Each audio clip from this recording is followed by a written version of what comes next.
Hello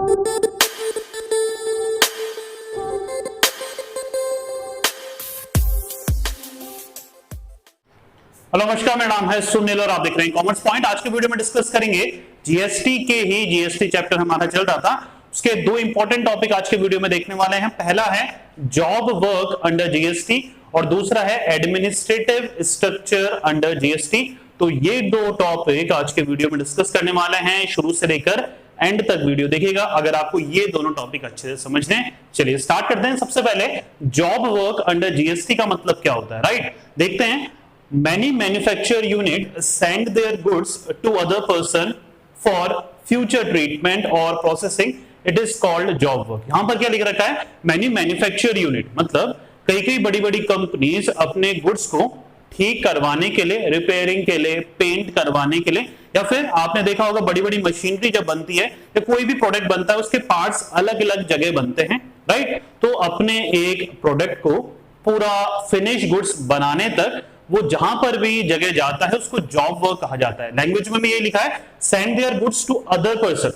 that means जब तक वो फिनिश प्रोडक्ट नहीं बनता, हो सकता है पार्ट्स कहीं और जा रहे हो तैयार होने, दूसरे पार्ट कहीं और जा रहे हो तैयार होने, और लास्ट में फिनिश प्रोडक्ट बनने के लिए सारी जगहों से आकर वो चीज असेंबल होती है। आप मोबाइल फोन्स में देखते हैं, इलेक्ट्रॉनिक व्हीकल्स में देखते हैं, ये सारी चीजें होती हैं, अलग अलग जगह जाता है बनने के लिए और फिर लास्ट में वो असेंबल होकर एक प्रोडक्ट बनता है, तो उसको जॉब वर्क कहते हैं। For processing it is called a job work. पूरा क्लियर? अब जीएसटी में या फिर इसका एग्जांपल देख ले पहले। Engineering unit send their goods for drilling, welding और पेंटिंग। एक इंजीनियरिंग यूनिट्स जहां पर इंजीनियरिंग प्रोडक्ट बन रहे हैं, इलेक्ट्रॉनिक प्रोडक्ट बन रहे हैं, वहां पर ड्रिलिंग के लिए, वेल्डिंग के लिए, पेंटिंग के लिए वो अपने प्रोडक्ट को अलग अलग जगह भेजते हैं, तो वो होता है हमारा जॉब वर्क। अब जीएसटी की रूल्स एंड रेगुलेशंस या प्रोविजन क्या कहता है जॉब वर्क पे देखते हैं। The commissioner may by special, पहले तो 43A के अकॉर्डिंग है सेक्शन, ये ध्यान रखना है, right? The commissioner may by special order and subject to conditions as may be specified by him permit a registered taxable person to send goods।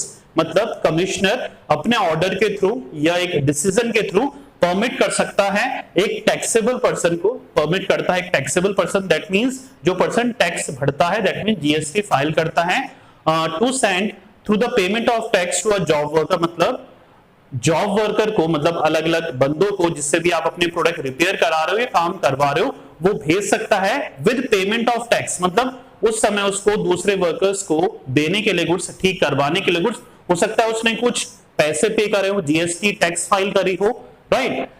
Through payment of tax to a job worker for job work, job worker को दे रहा है job work के लिए, and from there subsequently send to another. हो सकता है वहां से कहीं और चले जाए ठीक होने, राइट? हो सकता है ना आपने एक चीज बनवाने के लिए किसी और को दी है, उससे नहीं बनी है, या थोड़ा बहुत काम उससे पूरा नहीं हुआ है, तो वो किसी और को भी दे सकता है, तो वहां से कहीं और चले जाए job worker. And likewise may after completion of job work allow to bring back such goods. लेकिन वो सारी चीजों से बनकर आता तो आपके पास ही है, and allow to bring back such goods to any office place of business without payment of tax. मतलब पूरा समरी क्या है जॉब वर्क की जीएसटी के अकॉर्डिंग, कि आपने अपना प्रोडक्ट कहीं पर भी भेजा हो और उस समय आपने रॉ मटेरियल खरीदने में या उस प्रोडक्ट को फिनिश प्रोडक्ट में कन्वर्ट करने के लिए जो भी एक्स्ट्रा खर्चे करे हो, टैक्स दिया हो सकता है आपने पेमेंट करा हो सारी चीजों का, तो वो चीज आप क्या है जॉब वर्क में इंक्लूड नहीं होती है। दैट मींस जब वो प्रोडक्ट बन के आएगा तब आप टैक्स में, या आपको टैक्स फाइल नहीं करना पड़ेगा,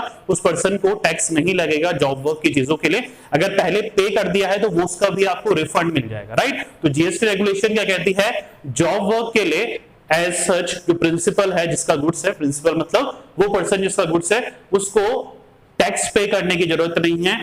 जिस भी पोजीशन में, जिस भी लेवल पे वो गुड्स ट्रेवल कर रहा है वन पर्सन टू अदर, अगर उसने इनिशियल वे में टैक्स के लिए या इनपुट खरीदने में या जो भी चीजें हैं उसको जो भी पैसे लगे हैं, राइट? यहां पर लिखा हुआ है थ्रू पेमेंट ऑफ टैक्स, अगर उसने पे करा है इनिशियल स्टेज में, टैक्स पे करा है जॉब वर्क कराते वक्त, तो उसको वो रिफंड इनिशिएट हो जाएगा बाद में जब उसका गुड्स वापस आएगा, उस समय उसको टैक्स पे करने की कोई जरूरत नहीं है, राइट? तो क्लियर हो रहा है जीएसटी का जॉब वर्क के अकॉर्डिंग, राइट? आगे देखेंगे administrative structure under GST. GST के अंदर एडमिनिस्ट्रेटिव स्ट्रक्चर क्या है देखते हैं। The administrative structure of CGST and SGST will be looked after by the present goods and service tax department, which now will be known as Central Goods and Service Tax Department. अब ये जो दो चीजें हैं CGST और SGST दोनों को look after करने के लिए कमिटी बनाई गई है, इसका नाम है central goods and service tax department. वो करती क्या है? It will look under central government and will be responsible for monitoring, determination, collection of tax and issuing refunds. ये सारी चीजें देखती है central goods and service tax department, right. क्या करती है? एक तो मॉनिटर करती है कि कौन टैक्स पे कर रहा है, कौन नहीं कर रहा, कलेक्शन ऑफ टैक्सेस, टैक्स को कलेक्ट करती है, और रिफंड्स भी इनिशिएट करती है अगर आपने ऐसे गुड्स हैं जहां पर जॉब वर्क की सिचुएशन है, एक्सपोर्ट ऐसे गुड्स हैं जहां पर वो टैक्स फ्री है, तो अगर शुरू में आपने क्या कर दिया है, टैक्स पे करा है, तो उसका रिफंड को इनिशिएट करती है, right. All the matters related to SGST will be looked after by Department of Commercial Tax of each state. यहां पर क्या है? Department of commercial tax of each state देखेगा एसजीएसटी से जुड़े जितने भी आपके तरीके होते हैं या प्रोसीजर होते हैं, उसको डिपार्टमेंट ऑफ कमर्शियल टैक्स हमारा देखेगा। Am I making sense? हो रहा है clear? In Rajasthan it will be known as Rajasthan goods and service tax department. Rajasthan में वो क्या कहलाएगा? Rajasthan goods and service tax department. It will lead with all the issues related to SGST. यहां पर क्या करेगा? एसजीएसटी से रिलेटेड जितने भी प्रोसीजर्स होंगे, प्रोविजन होंगे, वो कौन देखेगा? Rajasthan goods and service tax department हमारा देखेगा। The determination, collection of tax, refunds, वो सारी चीजें ये देखेगा, डिटरमाइन करेगा किसको पे करना है, किसको नहीं करना, कलेक्शन करेगा टैक्सेस वगैरह, और रिफंड भी इनिशिएट करेगा, राइट। तो ये थे दो टॉपिक, एक तो जॉब वर्क था हमारा और एडमिनिस्ट्रेटिव स्ट्रक्चर था। आई होप क्लियर हुए होंगे, सिंपल से टॉपिक थे। वीडियो को लाइक जरूर करके जाइएगा, चैनल सब्सक्राइब आपने कर ही लिया होगा। मिलेंगे नेक्स्ट वीडियो पे किसी और इंटरेस्टिंग टॉपिक के साथ। जब तक पढ़ते रहिए, मेहनत करते रहिए, क्योंकि आपका भी दिन आएगा। Thank you so much.